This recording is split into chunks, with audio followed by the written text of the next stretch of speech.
Hi, I'm Mr. Dove, and welcome to Bio Lessons to Go, Genetics, the Science of Heredity. People have been trying to understand how traits are passed from parents to offspring for quite some time. Most people could deduce the fact that parents do pass on their traits to their offspring because offspring resemble parents. But how that occurs was a major question. In the early days, the idea was that traits were a blend of the parent's traits, kind of like two colors of paint mixing together to create a blend. Now, this theory of inheritance was actually discredited by a scientist by the name of Gregor Mendel. Gregor Mendel was an Austrian monk who studied plants. He was a botanist. Now, because he was studying plants, one of the things he was looking at was the traits of how traits were passed from one generation to the next. His work laid the foundations for our understanding of the fundamentals of genetics. For this reason, Mendel is oftentimes referred to as the father of genetics. Now, the focus of Mendel's work were the common garden pea. Now, he probably chose to study garden peas because they were easy to grow and they're available in a lot of readily distinguishable varieties. Now, most of us are familiar with, green peas, and most of the green peas that we get in the grocery store, they are, they're nice and round and puffy. But peas actually have a lot of very distinguishable traits. If we looked at their flower, some of them, the flower grows at the top. Another way that this is referred to as a terminal flower. Sometimes they grow on the side, which is referred to as an axial flower. Um, some stems, some of the pea plants grow really tall, while some grow short, sometimes referred to as a dwarf variety. We've got our round peas, we've got wrinkled peas, green peas, even yellow peas. So there's a lot of very distinguishable characteristics that parent pea plants can pass on to their offspring. Now, in order for Mendel to work with pea plants and to exercise strict control over how the pea plants mated, he had to have a fundamental understanding of how flowering plants reproduce. Now, the main reproductive part of a flowering plant is the flower. When we look at the flower, it's going to have a male and a female portion. The stamen is our male portion of the flower, and it produces the pollen. And the pistil is the female portion of our flower, and it produces the egg. Pollen will fall from the tips of the stamens, called the anther, onto the sticky stigma of the pistil. The pollen then is going to be able to fertilize the eggs, which are down in the ovary of our flower. So reproduction in flowers occurs when pollen is transferred from the male part, the stamen, to the female part, the pistil of the flower. This is called pollination. Now, there are two types of pollination: self-pollination and cross-pollination. In self-pollination, pollen is going to be transferred from the stamen to the pistil in the same flower, or in flowers of the same plant. And that's going to create purebred strains. So pollen is going to fall from the stamen onto the pistil of the same flower. They are self-pollinating, self-fertilizing. In that way, there's no recombination of genes. It's the same parent, both male and female, in terms of the genetic complement. So this is going to create purebred varieties. And so Mendel used this self-pollination to create purebred strains. For example, he could create purebred tall or purebred short by allowing them to self-fertilize. He called these purebred generations his P generation, P for parental varieties. Cross-pollination is when pollen from one flower stamen is transferred to the pistil of another flower. Mendel was able to use this technique to create crossbreeds.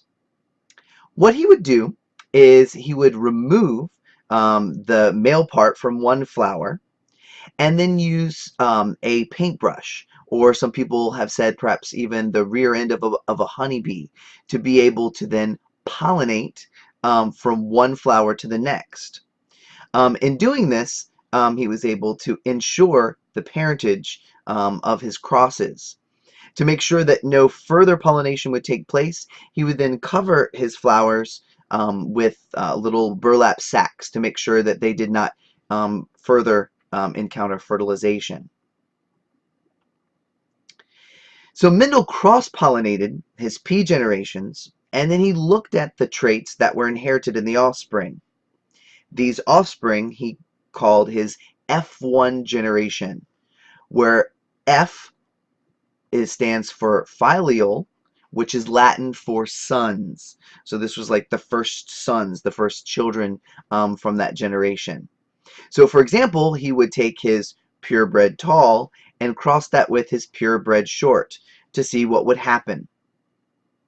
Now, if blending were taking place, a tall crossed with short, you would get some sort of medium.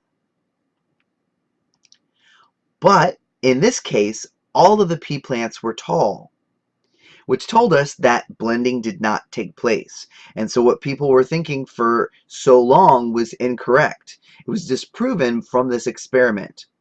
Traits don't blend. There were no medium plants. So Mendel was wondering, what happened to the short trait? Did it disappear?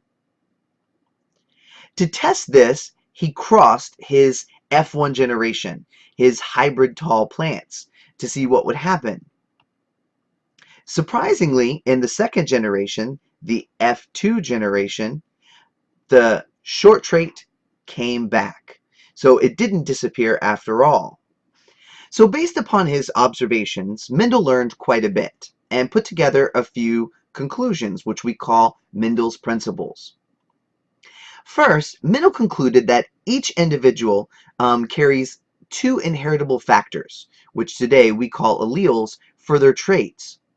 But you're only going to inherit one allele for each trait from each parent. In other words, each parent is going to give half of their genetic material to their offspring. What's really remarkable is Mendel was able to determine this not by understanding or knowing that chromosomes exist, but just through his mathematical deductions, that it seemed like each parent was giving half of their traits to their offspring. Next, he deduced that some factors would actually mask or cover up other factors, that some alleles were actually dominant over others, and they would hide the expression of the weaker one, the recessive factor. Mendel called this his principle of dominance. So even though a hybrid tall has a short gene, it's going to look tall because the tall trait is going to mask or cover the recessive one. Lastly, Mendel figured out that blending did not take place, that instead the alleles stayed separate and independent of each other and could segregate away from one another in the next generation. In other words, the hybrid tall plant can actually pass down that recessive short gene again to the next generation, so that in the F2 we saw that the short trait came back. Now, Mendel's conclusions are based largely on mathematical probability. In the early 20th century, Reginald Punnett created a diagram called the Punnett square that uses probability to show the possible outcomes of genetic crosses and really explain Mendel's observations. A Punnett square allows for us to observe how the genes from one parent and the genes from another parent are going to combine to create the potential outcomes of a cross. So for example, here we have a purple flower, hybrid purple, crossed with hybrid purple. And there are 3 out of 4 chances for you to get a purple flower, and 1 out of 4 chances to achieve a white flower when these alleles combine.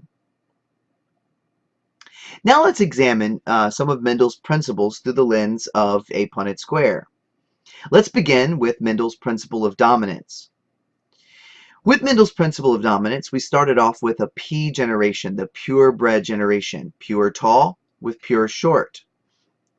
Now, in order to set up a Punnett square, the first thing you need are the genes of the parents. And so we know that pure tall has only tall genes and pure short only has short genes. To place them on the Punnett square, we separate those alleles because Mendel observed that each parent only gives one inheritable factor to their offspring. They get separated. You might remember that this separation will take place during meiosis. And so we separate the alleles. This happens for both parents. Then we're going to observe how those alleles combine. So what happens when this parent fertilizes with this parent? And we do that with each of the squares, so that way we end up with the potential outcomes. So what we have here is the genes that can be inherited by the offspring. We call that the genotype. Those are the genes that we inherit. So in this case, 4 out of 4 are heterozygous. They have one dominant allele and one recessive allele. And so we call this our genotype ratio.